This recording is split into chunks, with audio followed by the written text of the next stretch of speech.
Hi, my name is Amy Ames. I'm a career coach at the Amica Center for Career Education, and I'm here to discuss how to write resumes, cover letters, and LinkedIn profiles for those of you in the MBA program.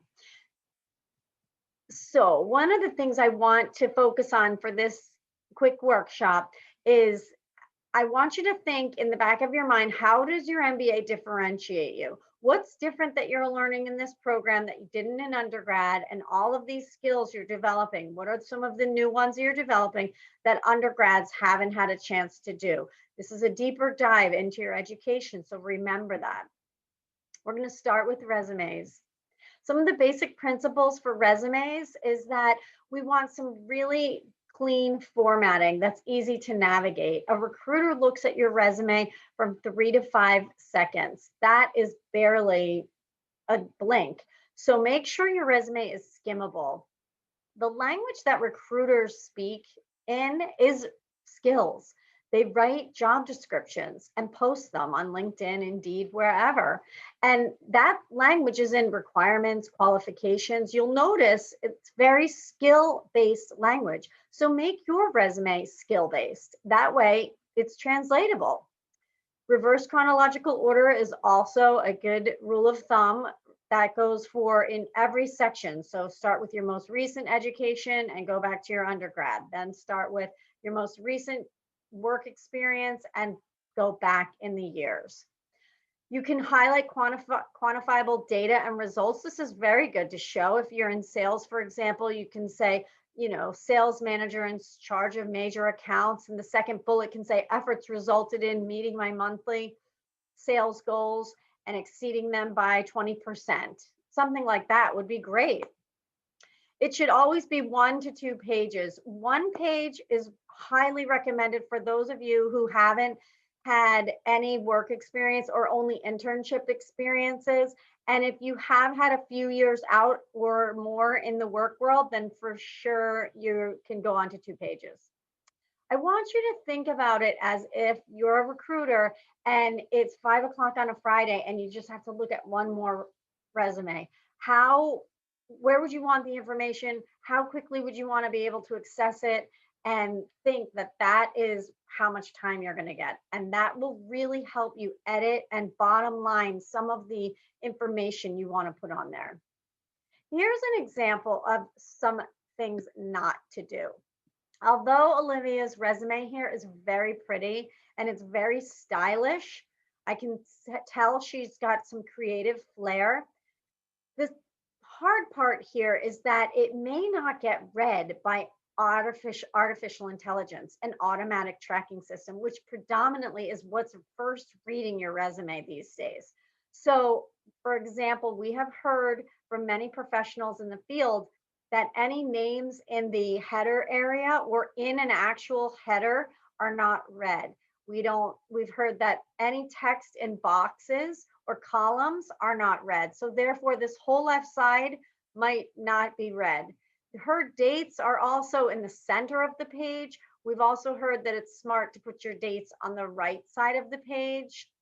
And notice here, her About Me section or her profile section is in a paragraph format, which is just a bit too wordy for a resume. Again, we want to remember to be skimmable and quick for those recruiters. So this is an example of what not to do.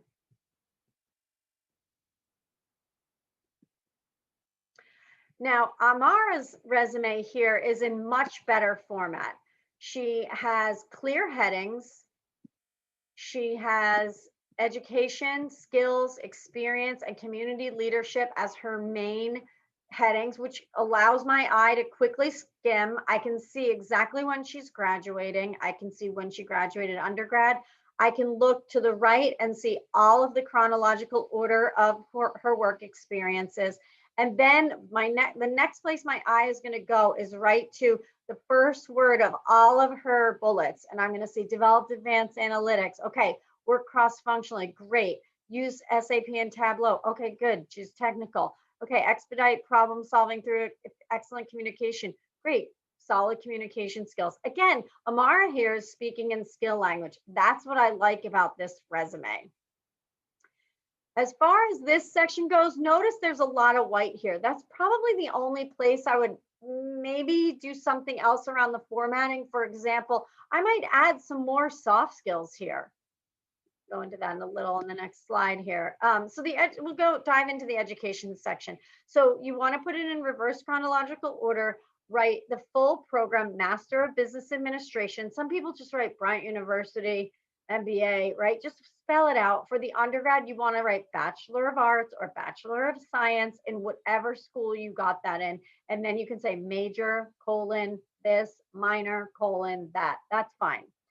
Don't repeat the schools if you've gone to the same school. So for example, if you went to Bryant undergrad and Bryant for the MBA, you would write Bryant University, comma, Smithfield, Rhode Island, and the dates for your MBA, your most recent, and then you'd write Master of Business Administration, and then you'd skip a space and you'd write Bachelor of Science in Business Administration, comma, major, colon, marketing.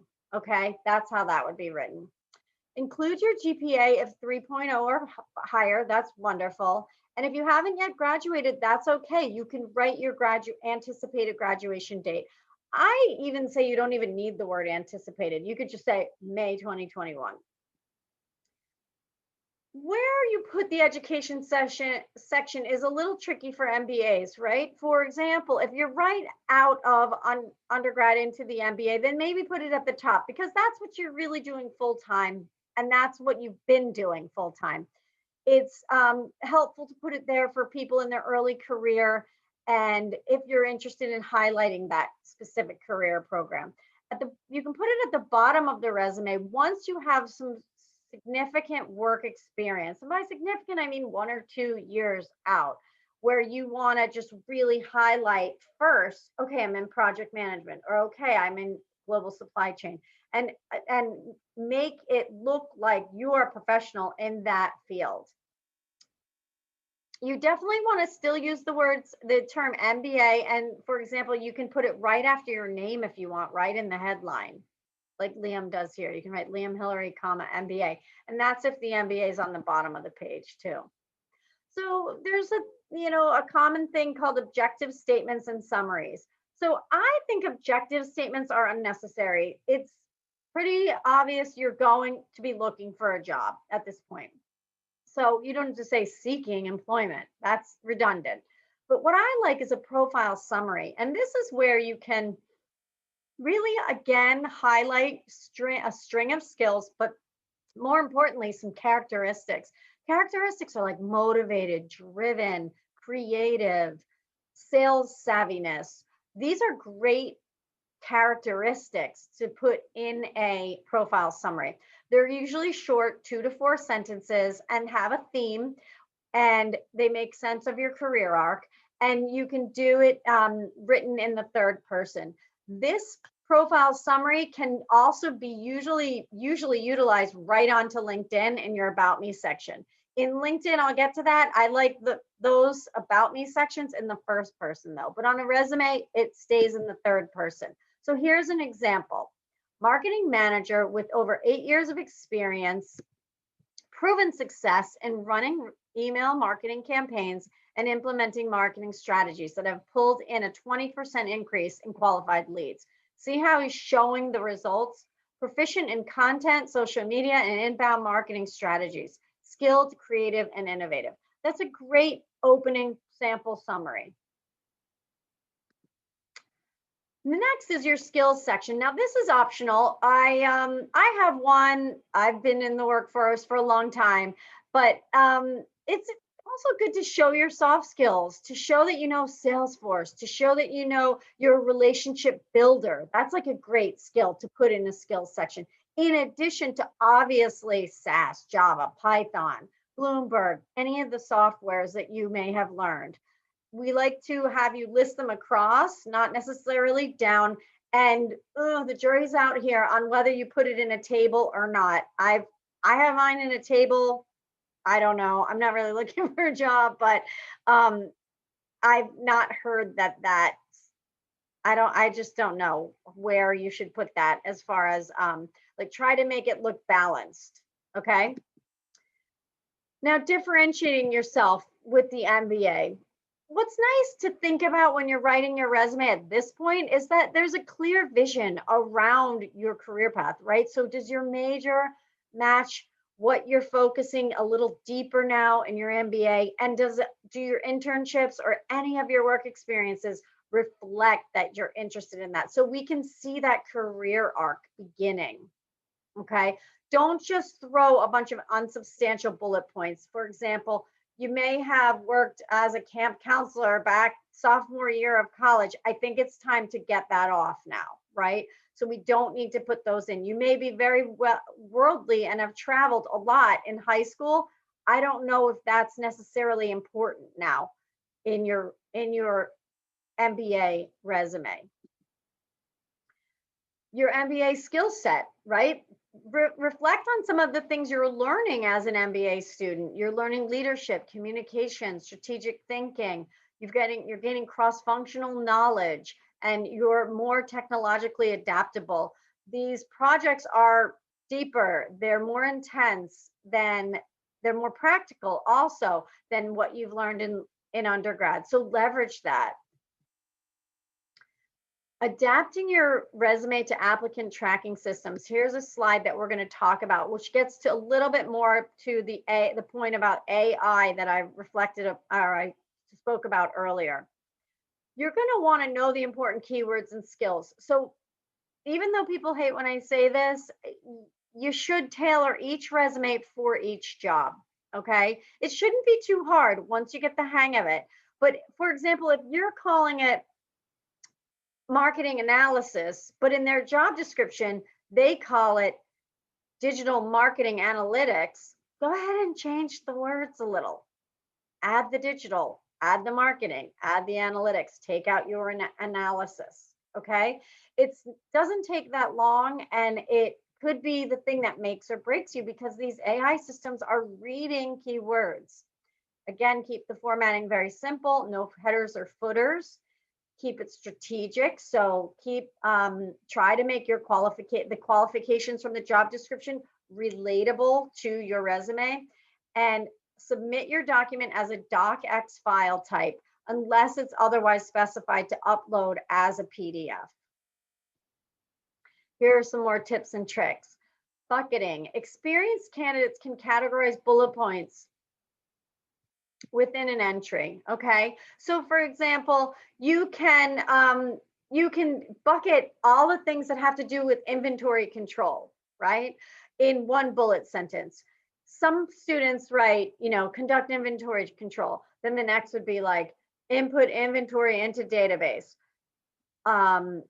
Finally, manage and set or create inventory forecasts on a monthly basis. You can easily string those all in one bullet, okay? You can use bold as a design element. Bold doesn't trip up an ATS system. You can use this to identify key skills and experiences so that it stands out physically and looks balanced and symmetrical on a piece of paper or on a screen. Follow the first third principle, meaning try to front load your resume. So sometimes I have students who put their coursework or put their work experience ahead of coursework.